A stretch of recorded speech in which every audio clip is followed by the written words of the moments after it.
Let's get it. What's going on, everybody? Welcome to the SchuZ Show. I'm your host, Zach SchuZ Schumaker. On today's show, hope you guys are having an incredible Friday night at this point in time. But with that being said, to kick off today's show, I've got a man that is 18-1 in his career with 10 KOs. He's the IBF USBA heavyweight champion. That is Brandon Moore. Brandon, I appreciate you for taking time to come on today, man. How you doing, man? You forgot the OJ Bam, Brandon OJ Bam. Exactly. Yep, OJ Bam. Yes, sir. If you didn't see it, you know who did it, baby. Absolutely. Well, that's actually the first question I want to get into, man. How did you get that nickname? How'd that come to be? Well, back in the day, can you hear me well? Yeah, you're good. Yeah, everything's good. Cool. Yeah. Back in the day, when I first started fighting, guys didn't really want to come watch me fight, but I was winning these big tournaments, and guys were asking me what my name was, and I would just tell them I'm Brandon Moore. Right. And then one day, that was kind of when the OJ Simpson Netflix came out, right? Right. I was watching it, and during the Netflix, they were like, "Yeah, like not a lot of people saw it, but they know who did it." I was like, "Yeah, that kind of matches my vibe." You know what I'm saying? So Right. it ended up making sense, and I started calling myself OJ Bam because my name is Brandon Alexander Hilton Moore, so Bam. But Right. You feel me? If you didn't see it, you know who did it, and I'm from Florida, fresh orange juice. All right. I love it, man. Well, let's get into your most recent fight. You're a couple of weeks removed now from a fight in Stanley Wright where you end up having quite this different situation going down there. Obviously, you have the cut, stops in the 5th round, but you do have a dominant win in that fight overall. Now that you've been able to reflect on it, what's your thoughts on your performance? Oh, man. That's my performance. Honestly, he should have been knocked out in the 2nd round, but Right. that was just crazy. But they let him get up, and then the next round, he headbutted me, which I think was kind of on purpose because he knew he was going to be up out of there. But how I rate my performance, really, if I don't get the knockout, it's maybe a D plus. You know what I'm saying? Okay. I thought I looked okay, but next fight, I'm gonna definitely get the next dude up out of there quick. You talk about the cut aspect. Has that healed up pretty well? Where do you stand with that? Oh yeah, Cup healed up well. You know what I'm saying? Right. Nice. All right. I'm still sexy. I still look good. You feel me? Well, I do have to ask about this component as well. When you look at some of your most recent fights, it seems like you can't seem to have just a normal fight go down because you had the Stanley Wright situation. Obviously, the cut can't get all the rounds in. You probably would have knocked him out if you could have gone on. And then we talk about whatever the heck happened with Skylar Lacey. Obviously, that was something Crazy. wild. So I just want to ask you about this aspect. You have to deal with some of the crazy things that we've seen in boxing this year overall. How have you gone through that aspect? Really, it's nothing really new. You know what I'm saying? Right. When I jumped on the scene, I'm just really an intelligent boxer, and I take away what most people do well. You know what I'm saying? So if you move well, I might bang you. If you don't throw a good jab, my jab's gonna frustrate people. So what they do is they lunge in and they don't know what to do, but my jab hurts. So I did with it well. It just shows my how superior I am to these guys, honestly. So it's really a compliment to me because if you watch a majority of my fights, you see something crazy happens because I don't give them any other option. The only option you have is to do something crazy. Right. That's it. Let's hop into the Skylar Lacey fight. As a boxing fan watching that was something I'd say it probably would go down as one of the funniest. You could also probably one of the worst fights overall. And obviously it wasn't on your fault, but whatever the heck happened on Skylar's component was wild. But we have to go back before you guys even get in that ring and the stuff happens inside of there. That's the leading up to you have the press conference and you guys getting a little brawl going on right there. What was that like? He didn't really like he didn't really like the energy I was giving him. I told him I was gonna beat that ass and fuck him like I was his dad, like he was my wife. You know what I'm saying? So he didn't really like that. And he wanted to get a little frowsy. And he tried to grab me a little bit, but I'm really a big dog. I'm telling you, I make these guys act out of character. Have you ever seen Skylar Lacey do anything like that? No. And because my energy, man, it starts making them, get a little bit of shaky. So that's all it is. That's all it is. When you're in a ring with a guy that's being deducted point after point for grabbing onto you, Crazy. and you're just going through we're not going to talk about the grand finale. We'll get into that after this, but we're just talking about that aspect where you're talking about a guy that obviously doesn't even know what he's doing in the ring right there. He's just grabbing onto you the entire fight. How do you handle that as a boxer? Well, honestly, I don't know if you watched the fight. You saw the ref take a point away from me first. Right, that is right. You're right. Yep. When that happened, I kind of was. Really, I was really baffled at it. But in my training, my coach always tells me stay calm during all the situations.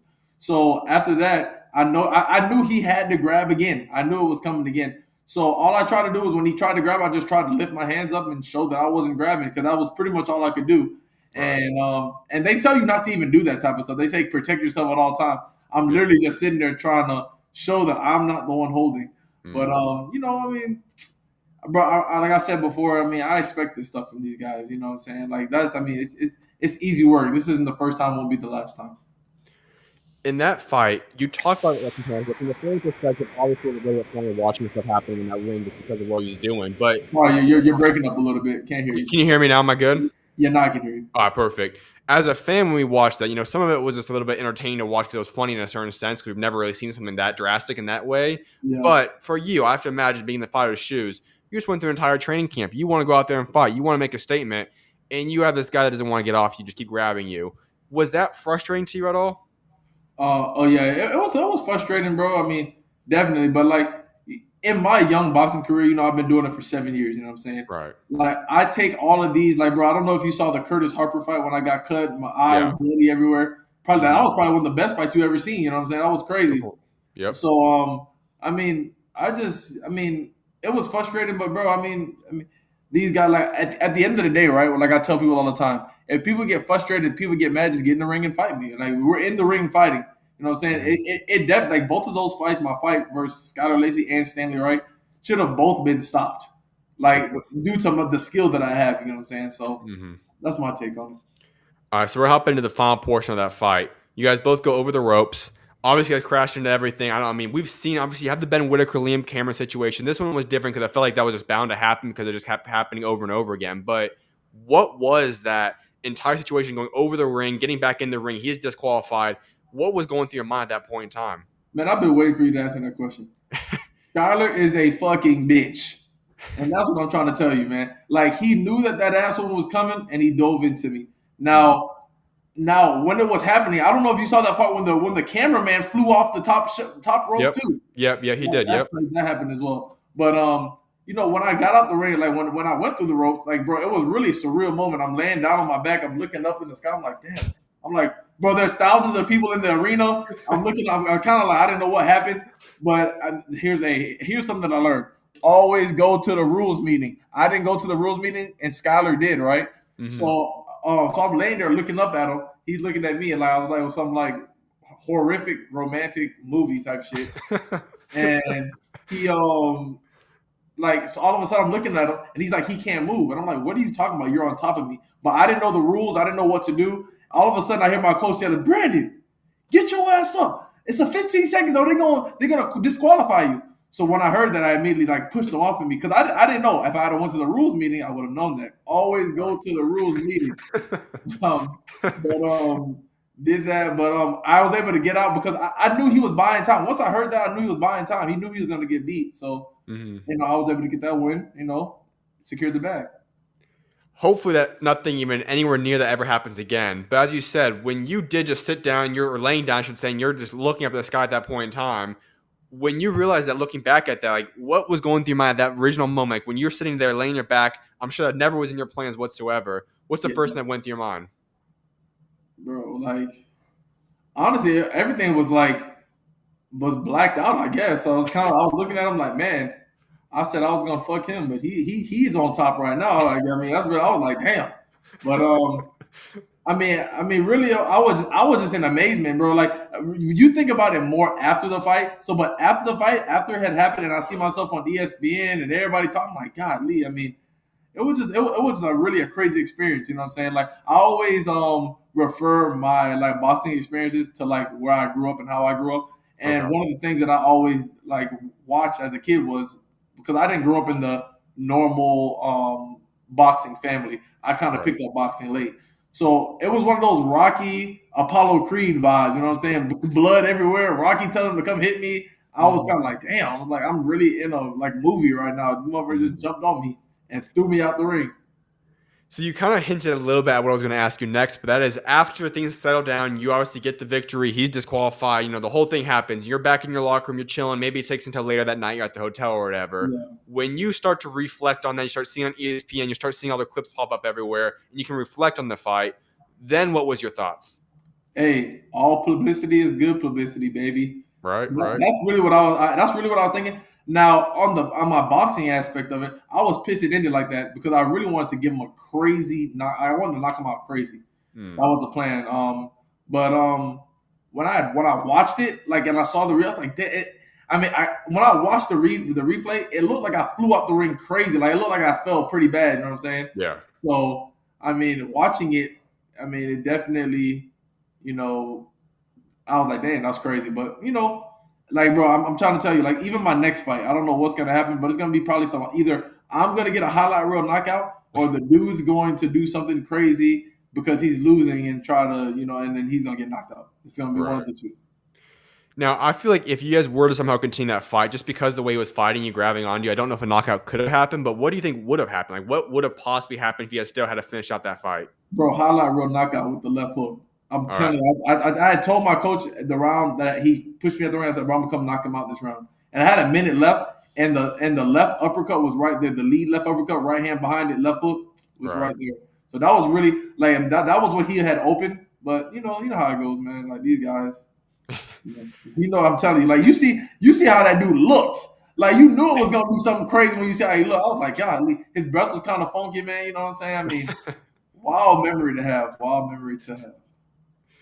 Absolutely, man. Well, I want people to get to know your story a little bit more because you've had quite the journey. As you said, you haven't been boxing your whole life. It's something that came into your life in the past decade overall. And so I Yeah. want people to get to know you and how you got to this place. First and foremost, growing up out there in Florida, Lakeland to be specific, what was it like?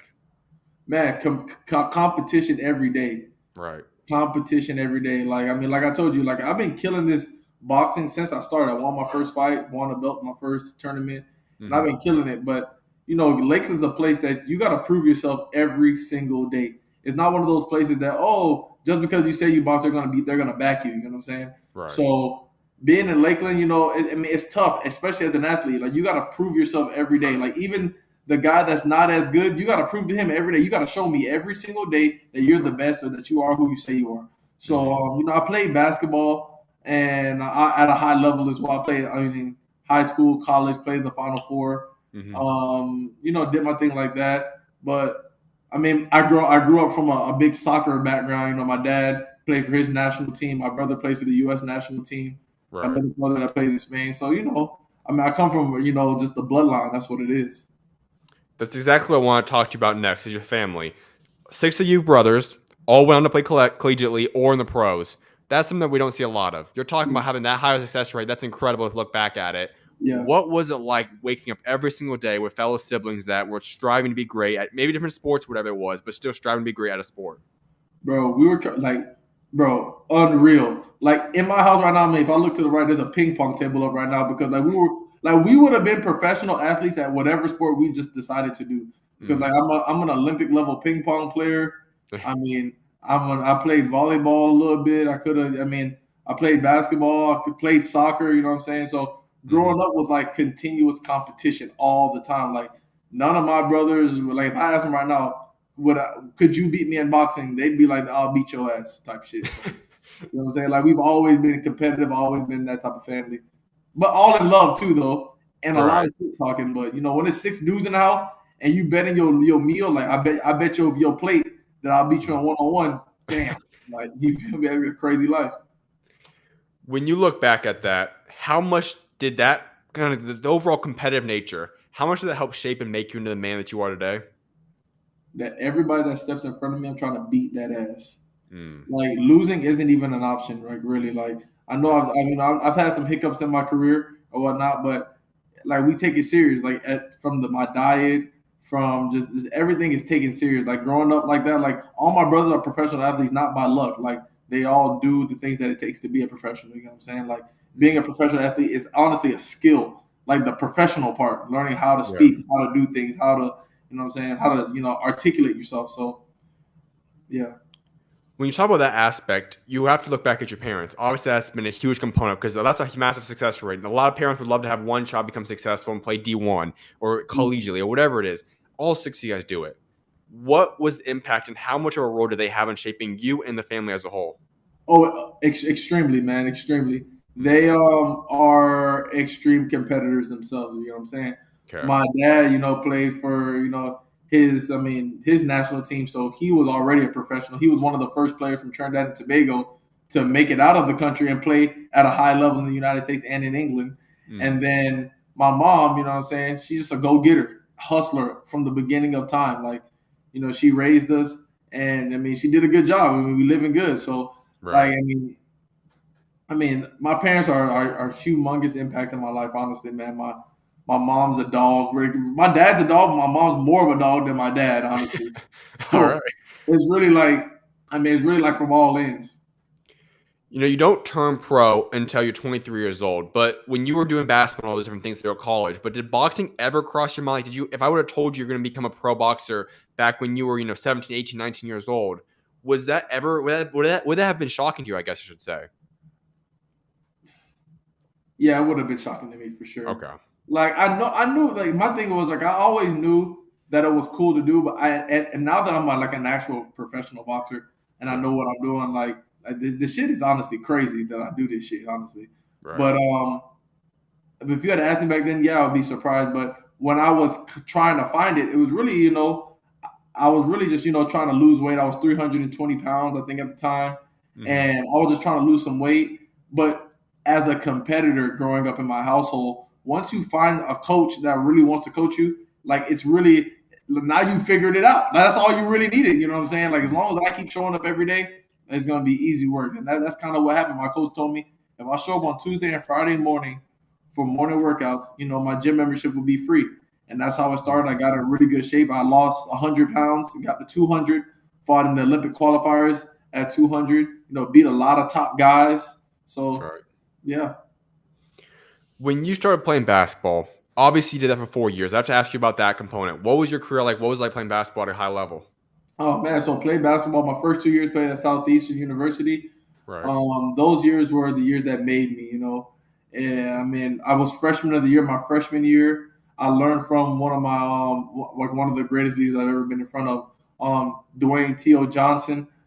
He taught me like just how it's about working hard. Anything that you do, it's about just taking it to that level at all times. Like even in what you're doing, you know what I'm saying? You Right. gotta do it every single day. The days you don't want to do it, that's the day that you gotta do it. You know what I'm saying? So Mm-hmm. I mean, Southeastern was a movie, man. I was fresh out of the house. I was ready to live my life. I was already on that competitive scale, so I mean, I was wilding out, being a kid. Being a kid, I Mm-hmm. ended up, making it to the Final Four 1 year at Southeastern University, and then I transferred to Cardinal Stritch in Milwaukee, Wisconsin, and I played basketball there my last 2 years. Graduated with my accounting and finance degree because, like, if you can hear it, it's winning in everything, not just winning in sports. Like you go to class, you win. Like you go to sleep, you win. Like everything is a winning mentality at all times. So Mm. that's kind of like that's how basketball in college went for me, really. In terms of the transition, I know there was a little bit of gap in time there, but when you talk about the things you learned, the footwork, the different fundamental aspects of basketball, would you say that helped or benefited you in any way as you made the transition later on into boxing? 100,000%. Okay. That's really why I'm the like one of the best boxers in the world right now Mm. because of my basketball intellect. You know what I'm saying? So I mean, basketball is a continuous sport where you have to run up and down. You know what I'm saying? The jab step, the pulling up for a jump shot, the hours in the gym. You know what I'm saying? Like imagine basketball, you got to have a hoop, a basketball, and nobody rebounds for you. You know what I'm saying? That's really, really hard to do. And then when I started going to the boxing gym, I was like, damn, the bag don't run away from you. And Yep. and you know what I'm saying? Like in basketball, like it would be hours and hours in the gym. Well, like hours, it just translated, just be hours and hours in the gym and boxing and see what happens. And this Mm. was and honestly, boxing was a big see what happens thing. You know what I'm saying? I just Right. implemented all of the things that I had in basketball into boxing, and I did, and I made sure like I did it all the right way. I went to, how many tournaments I went to, drove hours to go to the tournament, and people knew I was coming, they didn't show up, and I had to and I started going to national tournaments. I won Florida Golden Gloves, like. I mean, the transition was crazy, man. But like I tell people all the time, I say this in my podcast as well. I'm like, prepare for the transition in life. You know what I'm saying? Like Mm-hmm. life is a transition. Like I probably won't be boxing forever. I'll probably go down as one of the greatest boxers to ever do it, maybe. But Mm. like prepare for the transition so that when it happens, the transition doesn't kill you. Because going from being a professional athlete to then becoming something else, you got to be a professional something else. Right. Yeah.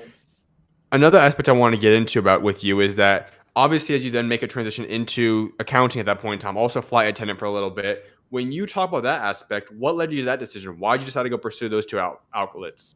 Okay, so accounting, I got my degree in it. I've always been a numbers guy. You know what I'm saying? Right. Like, and a matter of fact, let me give you the numbers on boxing. Right.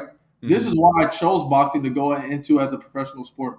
The Okay. numbers in boxing says that there are no confederations that govern it. So there is no NBA, there is no MLB, there is no NFL. All those things. Those aren't around. So really, if you work hard enough and the right guy sees you and believes in you, then you got a chance. You know what I'm saying? Yep. So that was my take on it because I had the background on boxing. I mean, and accounting knowledge. I was like, these numbers make sense for me to at least try to go pro. And Okay. then if you get in the ring, like what I do with a lot of these guys is like I count their punch count and then I test it out. Like I'll be like, okay, they throw 100 punches around. There's a 10-round fight. I mean, 100 punches a fight, a 10-round. I mean, 10-round fight. They throw 10 punches around. So if they throw 10 punches around, that means I try to speed them up. I make them throw 15, 20 punches around. And then I see what's in their tank on the last few rounds. You know what I'm saying? Okay. So that's how my accounting degree kind of developed into boxing. But flight attendant, I grew up. My dad worked for Delta Airlines, so me and my six brothers, bro, we were across the world all the time. Went to South Africa, we were in Spain, we were in Mhm. Tenerife, like traveling around, and that's kind of the life that I wanted for me and my family type thing. So, I mean, I went to Delta. I got a Delta job, started working, flying around the world, doing that, and I mean, that was kind of when I started getting big. You know what I'm saying? Started getting a little chunky. All But right. I was living the high life for real. But it was fun. Yeah. All right, so things kind of settle it down for yourself then at that point in time. You're being the flight attendant, and then I've read the story about yourself. Now, correct me if I'm wrong here, but you were up to about 320 pounds. Your dad sat you down and talked to you about stuff right now, saying, hey, you got to get back in shape, those type of things. And all of a sudden, you get into boxing. Walk us through that transition. What led you to say, you know what, first and foremost, I want to get myself back in shape? Okay. So what you just said, like he's like you talked to your dad and your dad said this and that, like you're Mhm. making it seem like it was like that kind of conversation. It really wasn't. Like that intense Okay. look that your dad give you, and Right. I was there and I'm like, oh my god, every time this man see me, because all my brothers are pretty much in shape. So to be like I'm the silly duck kind of standing out, you know what I'm saying? Mm. So he was like, bro, he's like, listen, you need to go and drop this weight. Make sure that you take care of yourself. And so like, and his words hold a lot of weight for me. You get what I'm saying? I make Right. sure I take his stuff very serious. So and my dad, like I told you, he played for the Trinidad and Tobago national team. So he's a bit crazy to like as an athlete, like you know what I'm saying? Like he's nuts. So Mhm. like so then me going to find a boxing gym when I found it, like I called my coach, and mind you, my coach at the time, he has the same birthday as my dad. So Mhm. but he's just as crazy as him.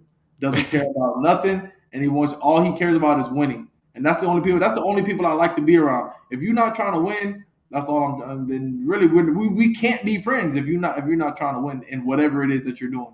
Like Right. me and you get along because you're winning right now. You're working on yourself. You're doing your podcast. You're doing your thing. Most people like to sit on their ass and not take the little step. Right. But yeah, man. So the transition into boxing, man, that was the big transition into it. Like my dad's words telling me, "Yo, you need to get in shape." Then I went to the gym, Winter Haven Boxing, and I had to train for 2 weeks straight before I could go spar. Which that's all I wanted to do. I just wanted to see if I knew how to fight. So I Right. walked into the gym week 2, and I get in the ring with a guy named Tracy Smith. He was probably like 40 at the time. I'm 23, Okay. 24. And I'm in there and I'm like, I'm younger than him. And I know I'm at least in a good enough shape. I was actually good enough shape. I was a college athlete. So I go in there and I start sparring him. And man, it was 3 rounds of hell. And he beat my ass, you know what I'm saying? So and when I got out the ring, I thought I got knocked out. I told coach, I was like, man, I can't believe I got knocked out for the first time. And you didn't get knocked out. You stayed on your feet the whole time. I'm proud of you. Good job. So when I was driving home that day, I was thinking in my mind, I'm like, man, this dude's 40 years old. I'm 23, 24 years old, and I got my ass beat. Like, how does a grown how's an old man beat a young man like this? So Mhm. that was the drive. That was that competitiveness. You know what I'm saying? That was me and my brothers. I'm like, God, I got to get better. Got to get better. And I remember thinking in the gym, like when guys used to throw punches at me, like when will I be comfortable seeing these punches come and just make them miss? But like now, 7 years later, I'm a lot more comfortable with it. Like that's where I'm comfortable at, really, in the eye of the storm. If I were to know you at that point in time, and I said, Brandon, in 7 years, you're going to be 18-1, 10 KOs. You're going to be the IBF USBA heavyweight champion. Your reaction would be what? Oh, I know, bro. I put this on everything. I knew this was gonna happen. Okay. All my friends, I was telling them, I was like, yo, like, bro, because if you know my friends and if you knew them or whatnot, they would tell you anything that I get into, I go extremely hard at it. Like, I'm gonna be great at it. Whatever I choose to do, I'm gonna be great at it. You know what I'm saying? Right. So, but so yeah, man, I remember running the lake, I was running 3 miles, and I was saying, like, man, I think I can be as good as Deontay Wilder and Anthony Joshua. Look at me now. You know what I'm saying? Right. Like, I mean, they're on their way out, and I'm on my way in. You know what I'm saying? They're about to call me for a big fight, and I'm about to win in a dramatic way. All right. Well, let's hop into your career then, because you progress rapidly. You're 7 years into this. You're already at the position you're at today. That's remarkable, especially when you talk about boxers. So many of them have been doing this from the time they're young. Obviously, there are some like yourself. We know Deontay Wilder started later on in his career. And I beat people's ass that have been boxing there 15, 20 years. I just came into the sport just on some play shit, and I'm busting that ass. You know what I'm saying? That's my favorite part about it. That's honestly why I think they go crazy, because they know I've only been boxing for 7 years, and I be looking at them like, "What you gonna do, bitch? You can't do nothing. All I'm doing is beating your ass." So I have to ask then, how did you do this? How in 7 years have you gone from never boxing to where you're at today? Bro, I mean, now I understand I'm a little bit different, but now that I'm feeling myself, bro, like, bro, I'm really just bro, anything I do, literally anything that I do, I'm gonna be great at it. Like, I mean, it's really proven. Like, it's not like I've just done it in only athletics. Like, I've done it in academics. I've done it in, ping pong. I've done it in, like, being a dad. Like, anything that I do it at the highest level. If I say I'm gonna do it, I'm gonna do it. You know what I'm saying? Right. Now, I know we talked about basketball earlier on, but I do have to ask this question. I'm someone that always believes that, everything happens for a reason, that eventually things will work out, and you talk about the benefit of basketball.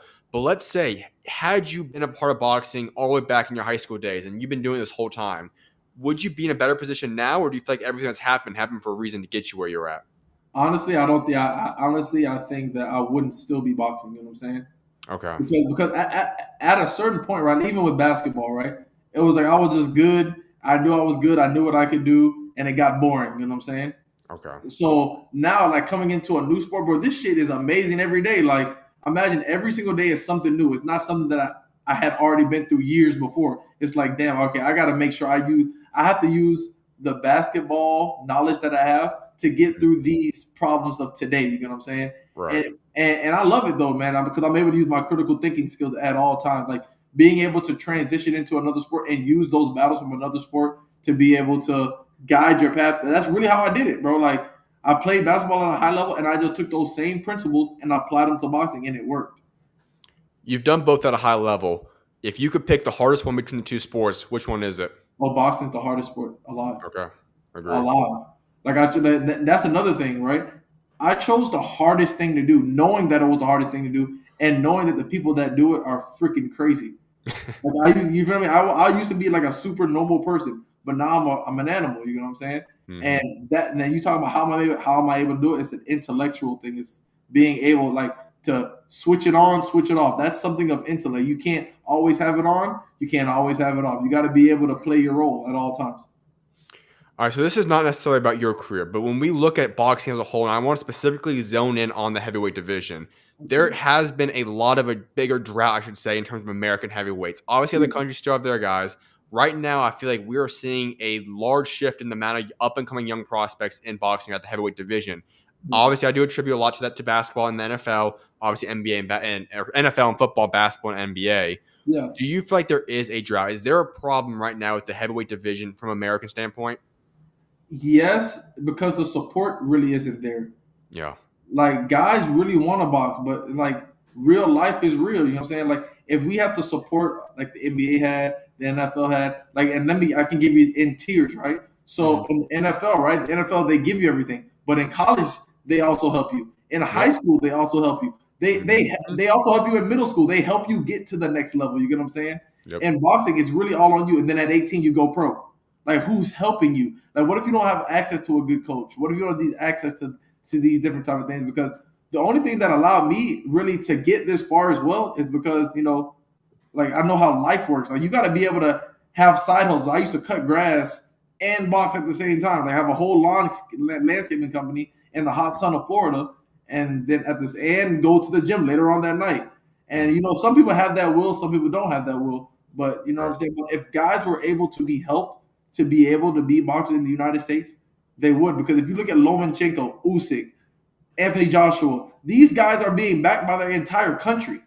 Yep. You know what I'm saying? So like why like you know what the United States is backing? They're backing the basketballs and the NFL guys. That's what they're backing. And you Mhm. know, I'm trying to pave the way for these new guys. You know, when I look at it, I feel like we could see it even get worse overall from a standpoint because of NIL. When we talk about the NIL aspect that you talked about, guys are making millions of dollars now in college. Even some guys can make endorsement deals up in high school. Correct. Nobody's making that kind of money. And some guys aren't even making any money all the way in the younger amateur careers, early portion of their careers. Do you feel like it could get even worse now in the future for American heavyweights? Honestly, I'm seeing a big shift. Okay. I'm seeing a lot of new heavyweights come onto the scene. You know what I'm saying? Hmm. Like, I mean, not you know praise myself, but they're taking my route, bro. Forget this amateur stuff and let's go pro. Right. And I mean, a lot of guys are getting fights like Joshua Edwards, I Price like them. Taylor. These are Yep. guys coming up and they're the big up and coming. I'm looking, I'm like, dang, like I'm 17, I'm 18-1, right? And they're like, it's gonna take them a while to be 18-1, Yeah. but they're the next generation behind me. You get what I'm saying? Yeah. Yep. All right, well, let's hop back into your career then. You signed with Top Rank then after a little couple years into your career. Take us to Yeah. that decision. Why'd you go Top Rank at that point? So I went top rank because, mind you, right, I'm a fairly new boxing guy on the scene, right? I don't know how Yeah. boxing works. I just, you know, I trust the guys that were around me, and that's just what it was. So top rank comes into the picture, and you know they painted me a fairy tale picture. You know what I'm saying? And not having any back prior knowledge on the sport, I just took it. Mind you, at the moment in time, it looked like a great deal, and it Okay. was a great deal. You know what I'm saying? Like everything went well, but that's their vision for me isn't what you know my new promoter's vision for me is. Gotcha. And now that I have a promoter working with me and not setting me up for something crazy, like I feel great. You just said setting you up for something crazy. I'm assuming that could be obviously Richard Torres Jr. fight. Obviously, I was there, one of the young prize, up and coming heavyweight guys. Is that Yeah, more what you're referring to in the setting up component? definitely, man. That's Right. exactly what I'm talking about. Makes Like, sense. mind you, right? Like Richard's a great fighter. Yeah. Richard, he won the fight and all this, but like I didn't know. First of all, I didn't know how the game of boxing works. I got COVID a few 3 or 4 weeks before, and I didn't know I could just call out of the fight. You know what I'm saying? I didn't know I could be like take.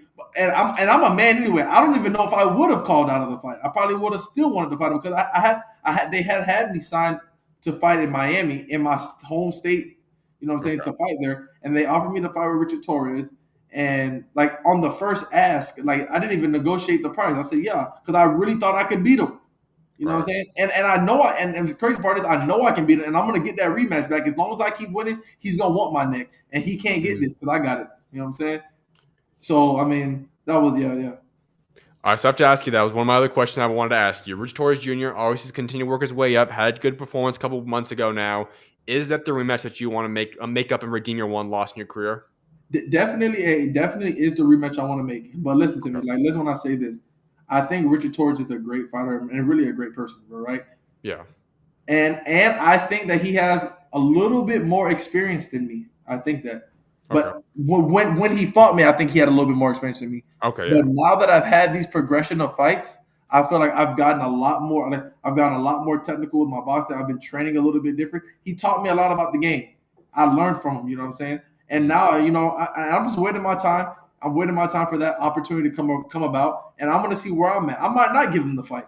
I might Okay. give him the fight, just depending on how it works out for me. It needs to be in my favor. Like I'm not doing anything else. Like how these top ranked guys, they wanted me. They did that for their favor because that was the guy that they wanted. I didn't even know like that South California was his hometown. You know what I'm saying? And imagine I come into the arena and 80,000 people were screaming for. I'm like that, bro. But hey, but I learned a lot because I'm gonna be in front of a crowd versus 80,000. I'm gonna upset somebody. Mm. So you know what I'm saying? So it's no issue though. I All right. mean, hey, listen, hey, I'm talking shit about top rank, but listen, they put me out there. I got 3 or 4 wins under their stable, and I Right. appreciate them. But at the same time, fuck them. All right. So one follow-up question I want to have on that aspect right there is you did just obviously talk about the fact that you may not even give him the rematch if that is something down the line. So if you were to pick anybody right now, that's probably realistic because obviously a world championship probably wouldn't happen, this year or whatever the case may be. But when you talk about a person that you really want to make sure you fight, who would that guy be? So I'm gonna give two people. Okay. All right, first person I would love to fight just because we sparred, we had a little riff raff together, Hmm. and it's gonna happen eventually because the American heavyweight, they're looking for it. The first dude I'm thinking about is Jared Anderson. I need Yep. that smoke. I need that fucking smoke. I just don't think he's about what he say he about. Honestly, you know what I'm saying? He's really a kid to me. Um, but that's one of the guys.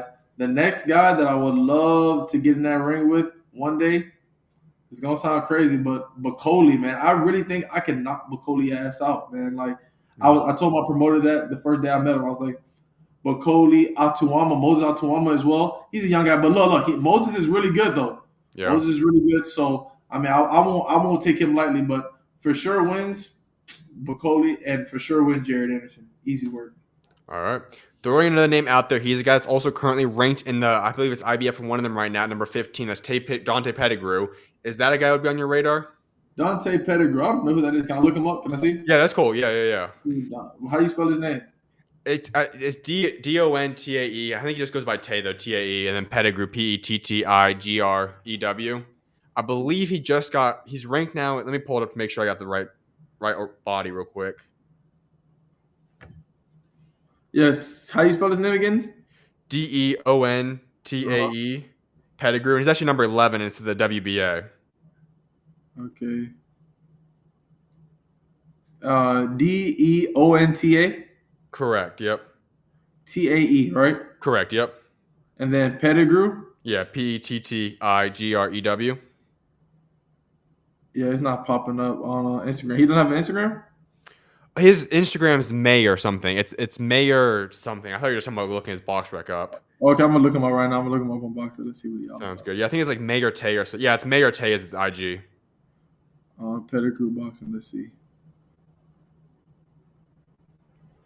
Well, yeah, I'll fight him for sure. Hold on, let me see. Yeah. I didn't even know who this dude was. I didn't know he existed. He was on the show actually like 3 weeks ago and he actually called you out. It's one of the guys he said he wanted to fight. Oh, he said he wanted to fight me? Yeah, that was one of the guys. That's why I was going to ask you about that. Yeah. Hold up. I didn't hear this. Oh, for real? Where did he call? Where did he do this at? I think I tagged you on the post on IG. Bro, retag me right now. Retag me. Mayor, what's his name? You said Mayor what? May or Tay. Mayor Tay.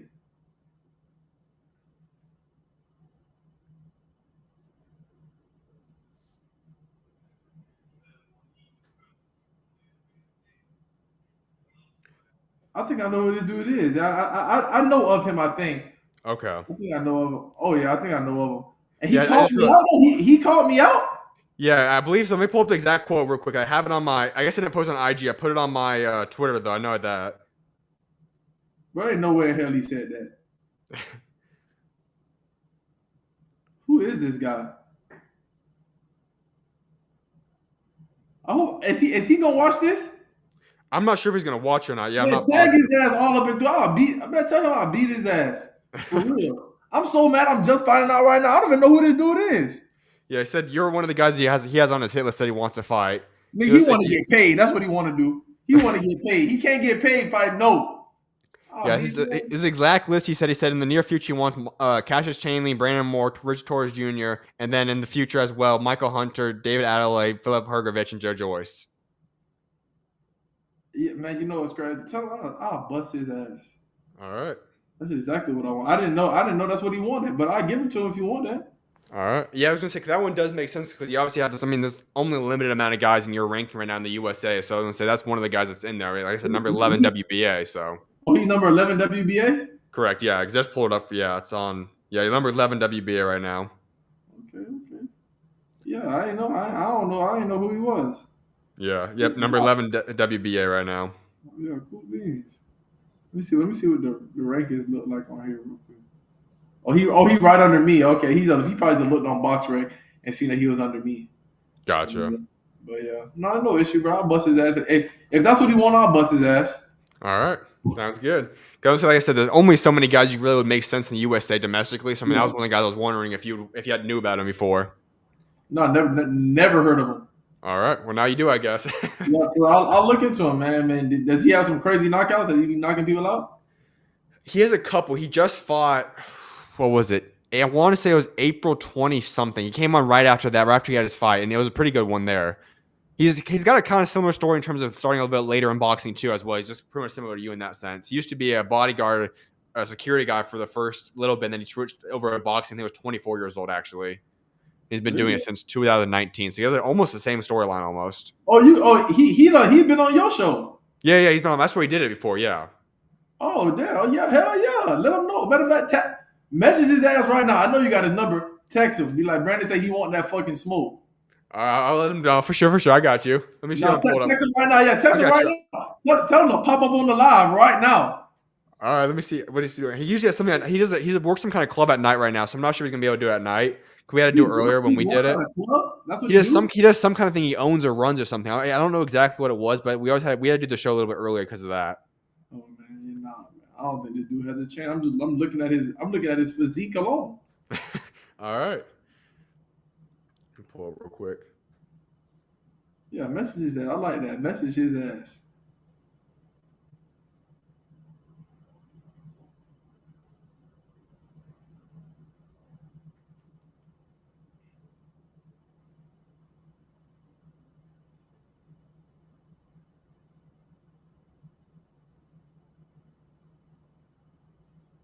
You know what you should message him? You should be like, Brandon said you look like you suck.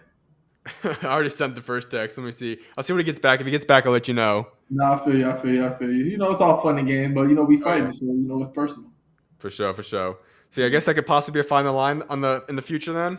Definitely. Now that I know he wants some smoke. All right. Perfect. I love it, man.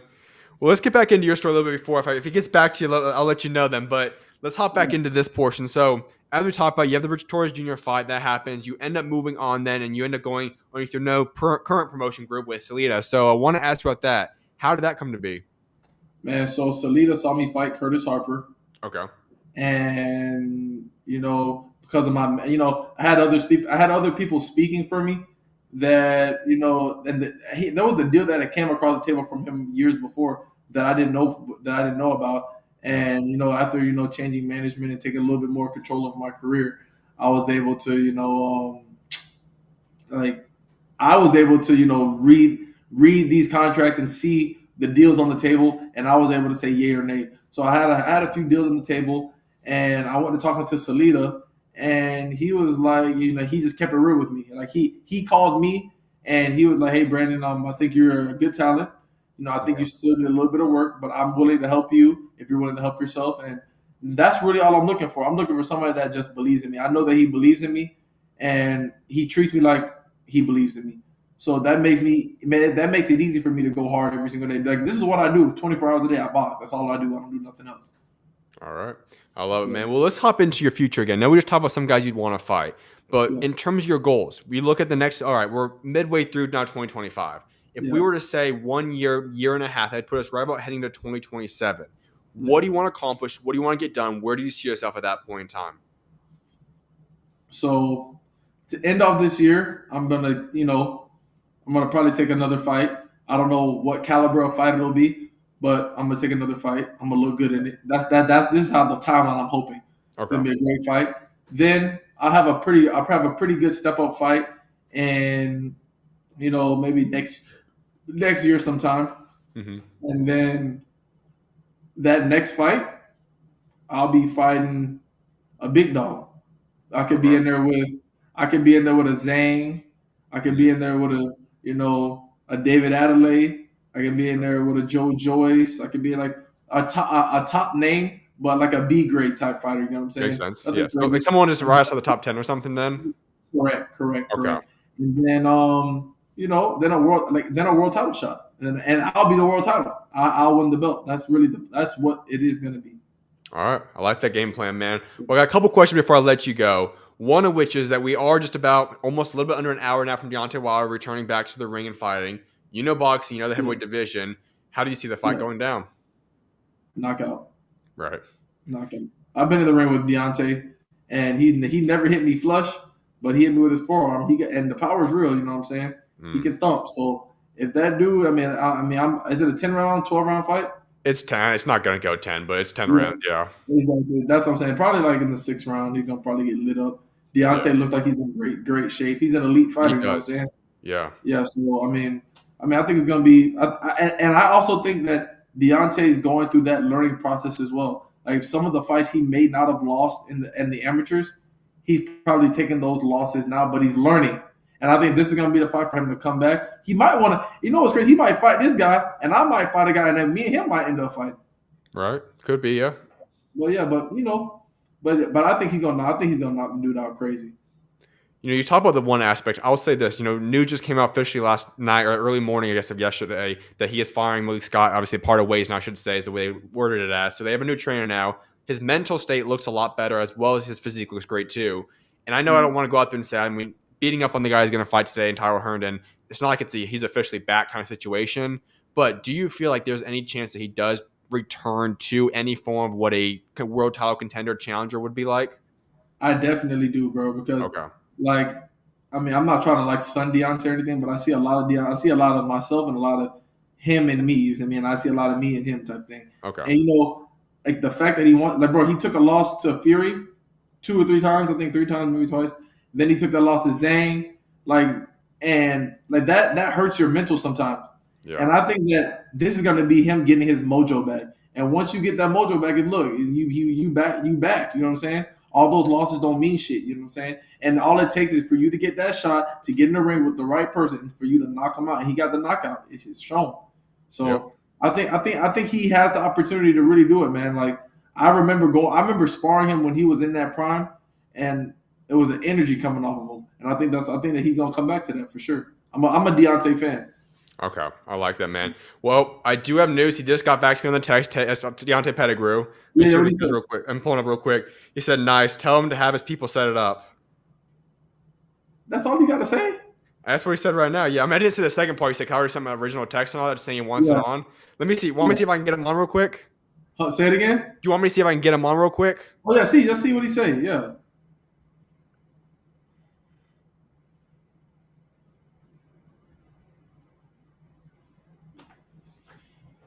Man, I know, man. Do all of your videos go this long? No way.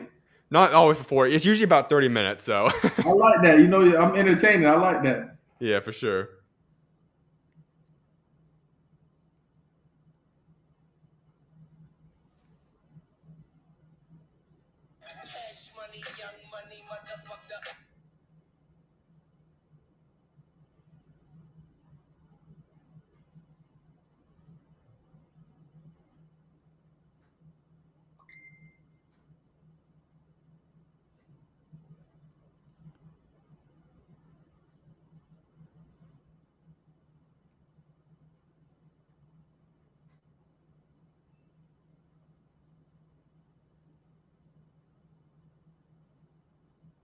All right, he's gonna hop on. He said he can do it real quick.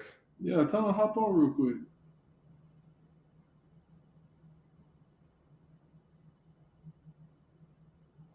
Let me pull it up real quick. I'm gonna get him in here. Okay, good.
Yo, what's going on, man? Hey, I'm gonna pull you in here. We'll get you live real quick. One There sec. you You're good right now. Yeah, I'm trying to get the format for yourself real quick so I can get you in here right. Yeah, I'm gonna cut to a commercial break, everybody. I'm gonna get Deontay in here real quick, and then we'll get right back to this live. I'll be right back, Brand. All right, no problem.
All right, welcome back to the live, everybody. We now have two guests that was not originally planned, but we now have Brandon Moore and Tay Pettigrew on the live right now. All right, you guys. So obviously, I know Tay, you were on here a couple weeks ago. You talked about the fact that you do want to have a potential fight against Brandon Moore. Brandon's on the live right now. I just want to hear you guys' thoughts real quick. Yeah, man. Yeah. Okay. Can you hear me? Am I in the camera, man? I can't see. I can definitely hear you. Am I in the camera though? I can't see, man. You caught me off guard, man. You good? You good? I'm in the camera. Yeah, you're in the camera. You're good. You good? Yeah, man. I was real open about what I said on my interview, man. I love to fight Brandon, man. I think that's a good fight for me, man. I seen him in action a couple times, man. Smoke. Huh? So I like that. You want the smoke. I like that. Man, wait, hold on. We holding belts. I didn't know he was holding belts and stuff, man. I like it. I like it. I didn't know he was holding belts and stuff, man. I don't feel like you want to get my other ones, but can I have one? Can I have yours? No, I'm gonna get yours. We're gonna do it like that. Okay, We're gonna do it like that, man. I watched you and Skylar, man. I say, man, I was disappointed, man. I was disappointed. You was supposed to handle that, man. Man, it was supposed to be in back. Skylar was over there holding and stuff, you know what I'm saying? You know, and listen, but we ain't gotta worry about Skylar because you say you gonna do what Skylar couldn't. Yeah, he a big scrub though, man. He a big scrub. I ain't coming to hold, man. I'm coming to throw punches, man. Man, hey, remember that's what you said. Now, remember that's what you said. You're not I coming ain't to gotta hold. remember, man. He recording. All right, I'm making sure. He recording, man. Just I know how Top Rank. Let me tell you something, man. I know how Top Rank do. They like to protect the fighters, man. Tell your people, man. Tell Brad Goodman and all those guys, put that shit together, man. But I'm not even with Top Rank. He's not Top Rank anymore. Oh shit! So you make your own decisions now. Yeah, I'm trying to see you. Well, shit is easier than ever now. I thought Top Rank was gonna be in the way, but we ain't even are you gonna tell me? Are you gonna tell me shit? You want to fight shit? I can get the guys to make it happen. Well, I'm telling you, clear as day, man. Can you hear me, SchuZ? I can hear you. You can hear me? I hear you. Recording? Good. Yeah, everything's live. I want to fight, man. You my best friend. I'm gonna make you my best friend after I bust that ass. After it, I like that. After you get up off the canvas, man, we can be friends, man. That's real. All right, that's real, man. I can fuck with you. I can fuck with you. You feel me? And you know, I've been to your gym before in Chicago, man. I think I was out there sparring Demetrius Reed, and really? he told me about you. You know what I'm saying? But I never knew you wanted me. No, see that. Wait, first of all, don't take it personal. I'm gonna serve myself up on a platter just for you. Don't take it personal, man. I want everybody. You just happen to be in a way, man. We selling this fight. I need these niggas to watch this shit. Yeah, we're going. Hey, look. Hey, guess what, too, though? Hey, Meech, my dog, man. He was in camp with you for a while in Florida, right? Yeah. He told me a lot about you, too, man, and I ain't impressed. Hey, man, you know, man. Hey, maybe I'm sorry. You know what I'm saying? That's all I can say. I can't see myself. Sure, you gotta see it. Let me know if I'm good, sure. You good? Yeah, I can see your belt. Yeah, I mean it's a little zoomed in. We got 3 guys on camera right now, but you good? Yeah. I ain't impressed, man. So you know, I got some more over there, man. Don't tell me that. If I could get up, SchuZ caught me off guard, man. If I could get up right now, I would. Camera like this. I can hold him like that too, man. Hey, don't get me wrong. Hey, you do your thing, man. Let me tell you something. I don't got nothing. You do your thing, man. You handle your business. Yes, sir. I actually had you picked for the Torres fight. I thought your athleticism was gonna give him trouble, but you let him weigh you down. Bro, can I? Hey, yo, I'm gonna be real, right? I try. I don't use excuses because he beat me fair and square. But and listen, I didn't know how the boxing game worked. I just came in this bitch and I was like, I'll square up with anybody. Yeah, they gave me the Torres fight, and I got COVID, and I didn't know that I could just call out the fight, and that's the only reason I look like that. But I'm okay. Listen. He beat me fair and square. I'll take my ass up like a man. But don't think that's the same Brandon you gonna see. No, man. I see slight improvements, but don't get me wrong. Look. I got a good deal for you. I got something for you. Talk to me. I'm trying to hit a deal. Let me hear. I got a great deal for you. After I whoop you, I'm gonna whoop Brent. I'm gonna whoop Torres for you. What with me? Hey, you know what's crazy? I know that they offered you the Torres fight already. I took the Torres fight. They turned it down. Okay. I took the Torres fight. They said no. What's y'all guy named UB from Top Rank? UB, you heard of UB, right? Yeah, I know. Yeah. He sent me the Torres fight. We signed on the first day. They got back to us and said no. You a real nigga, then I can fuck with that. Hey man, only one way to be. That's the only one way to be. I fuck with you. Hey, now I know you're not with Top Rank, man. Hey, get your people to talk to my people, man. Hey man, that's what we can do. Who is your people though? I'm my people. You run your whole situation. I'm my people. Me and my promoter Bobby Hinsman, we together, man. We make decisions together. Okay, that's what I'm saying. Bobby Hinsman. We make decisions together. Me and my promoter, man. Hey, SchuZ got my cell phone number. Want me to send you guys the number real quick so you guys can talk with each other? SchuZ got my cell phone number, baby. It don't get no more direct than that. That's real. I'm the one that told him to hit me up. He said some dude was trying to hit me up, saying he wanted a potential fight. I didn't really. I knew who you was, but I didn't know you by name. I was like, who is this dude? So I looked you up and said, oh, okay.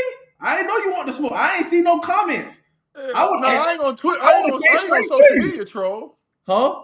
I ain't gonna troll on no social media, man. Okay, I don't do that. I did one nigga like that, and I still ain't get to fight, man. I've been trolling that nigga for a year, man. That's how that be. But this one can be in the making. Yeah. I mean, 15-0 look good under your belt, man. All right. What you is now? I ain't checked in a minute.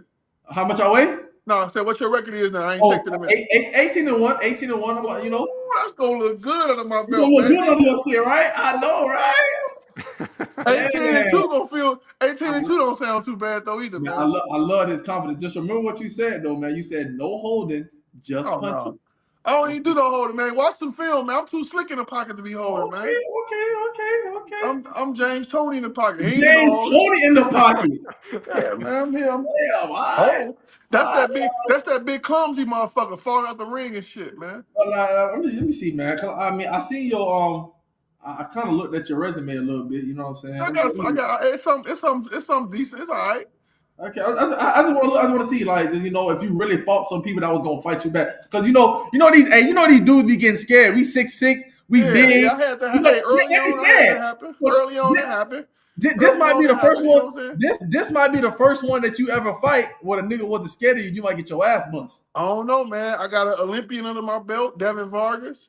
Let me see. I got Richard Larte who fought Daniel Dubois. He ain't back down from him. I got him under my belt. Hey, yo. You got Jamal Woods. That's a big fight. I got Jamal, and he don't play about nothing. That real nigga shit. Okay, so you nice. Don't play about nothing. I got some names. I'm not, but look, I'm ready for a real name. I'm ready for Brandon Moore. Oh, you ready for Daddy B? You ready for Daddy B? Yeah. I'm ready for a name like that. I'm ready for a name that been on TV. Hey, I promise I'm gonna get you paid. Oh, hey man, I'm all right, but I won't. I love it. Hey, smoke first, money second. I feel you, baby. I feel you. Yeah. Hey, so SchuZ, hey man, put the I gotta get up out of here, but put the connection together, SchuZ. I got you. See what we can do. I'll send you guys each other's contact real quick. Hey man, much respect, homie. Yes, sir. All right, talk to y'all later, man. See you, Tay. All right.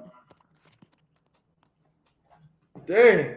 All right. Well, Brandon, there you have it. Potentially, could that possibly be the next big fight you have this year then? Oh, I might need to get him. I might need to get him on the list. All right. I'll send you guys each other's contact real quick. For sure. But before we do that, I'll wrap up real quick with you this one real quick, Brandon. So I have one final question, though, for you. It's the question I do like wrapping up every single – I just sent yourself my contact, my bad. But last content I want to get into, question I want to get into to wrap this up. You talk about your legacy. I know you still got a long way to go in this boxing career, in this journey. But when that day does come, you decide to wrap up your boxing career. What is it that you want to be remembered for what you have accomplished both inside and outside of that ring? That as a black man in the United States of America, I made a way out of no way. And you can do it.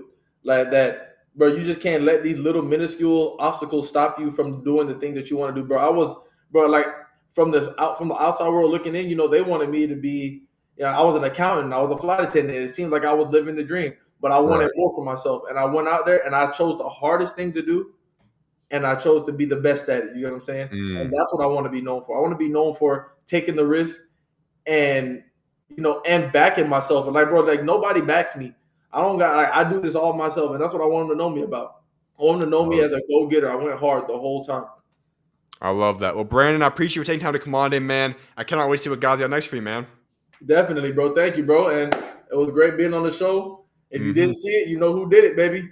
Absolutely. I was welcome on, man. God bless. All right, same. All right. Later. Appreciate you guys all for tuning into that interview. I'll have that clipped up, edited out, and posted a little bit later on tonight. I'm going to go catch the Wilder fight after I wrap up the show, so it might be a little bit later tonight, but the interview will be out very shortly. I appreciate you all for tuning into that portion. I'm going to go on a short break, and then we'll hop right back into the remainder of the show. I'll see you guys in just a couple of minutes.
What's going on, everybody? Welcome back to the SchuZ Show. I am your host, SchuZ Schumaker. At this portion of the show, I'm going to be giving you guys a fight preview of the biggest fights happening this weekend. I am obviously well understood that Christian Billy is going to be making his way to the ring very, very shortly. So I'll be breaking down that possibly later on as well. But also Deontay Wilder will be returning to the ring very shortly as well. With that being said, let's go preview a couple of fights we got right now. One of which, Jake Paul versus Julio Cesar Chavez Jr., a cruiserweight main event taking place tomorrow night on Saturday.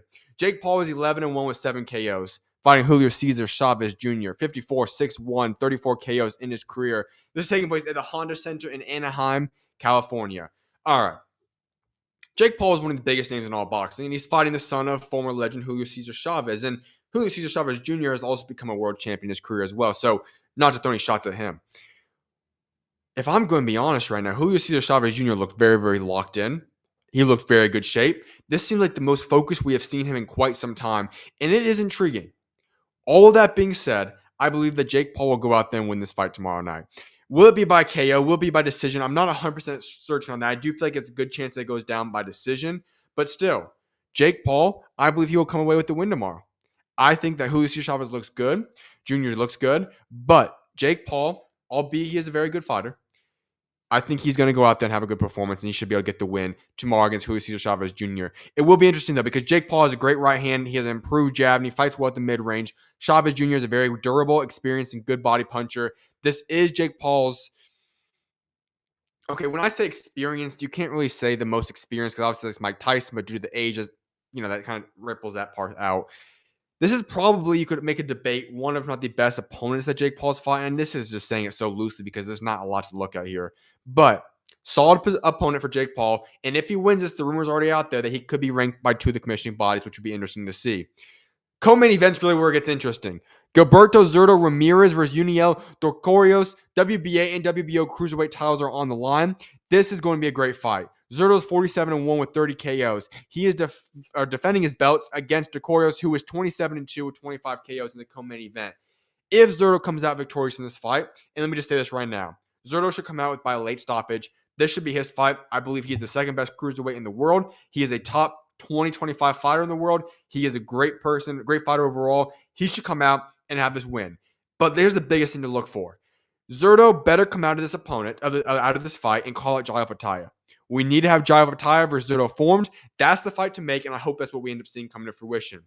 The last fight I want to preview is Floyd Schofield versus Tevin Farmer, a lightweight fight. This is the best fight that's going to be happening this weekend. No ifs, ands, or buts.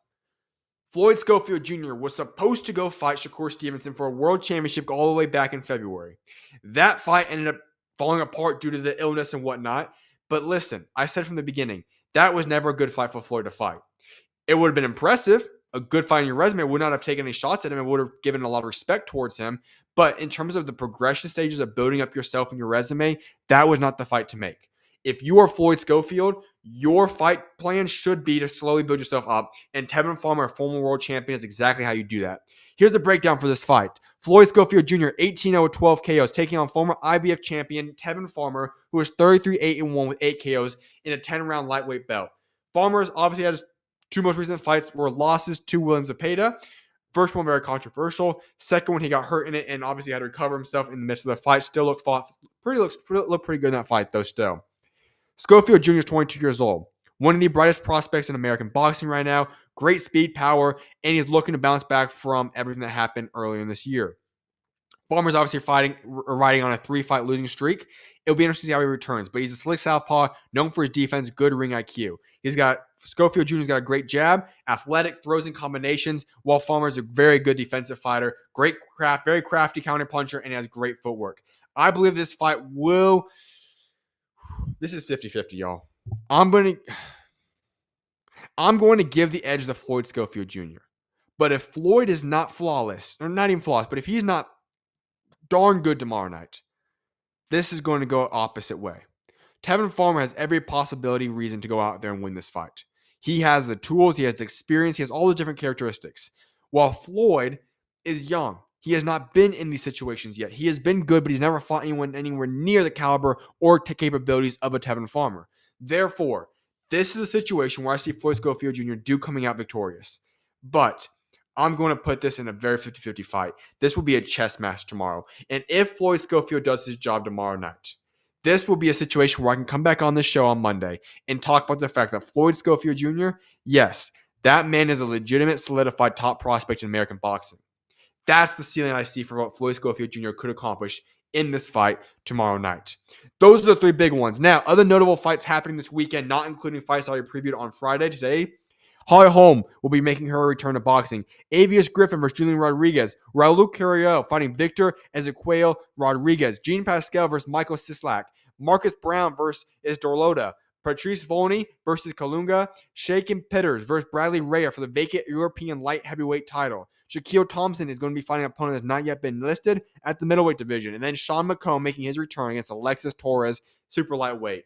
Those are the fights going to be happening as well that are noteworthy fights. But with that being said, I will go on a short break. I'm going to catch up and see exactly where the Christian Billy fight is. And I'll give you guys an update on that when I return. And then we'll wrap up today's show. I will see you guys in just a few short minutes. God bless you guys.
What's going on, everybody? Welcome back to the SchuZ Show. So I got a quick update to see where the fights all are at right now because I was not completely aware of that. Christian and Billy will be coming up next. They're currently on the co-main event with Stephen Butler in that fight. Deontay Wilder will be making his return to the ring very shortly. So since those fights are still a little bit ways out now, I'm not going to go cover them right now since there's nothing to discuss yet. So with that being said, though, I hope you guys have an incredible weekend. Enjoy the rest of you guys Friday. May God bless you guys all. I will be back live on Monday for the SchuZ Show, so do not miss that show. Hope to hear you guys all at that point in time. I'll see you guys soon. Have a great weekend. May God bless you guys all, and SchuZ is out. See you guys Monday.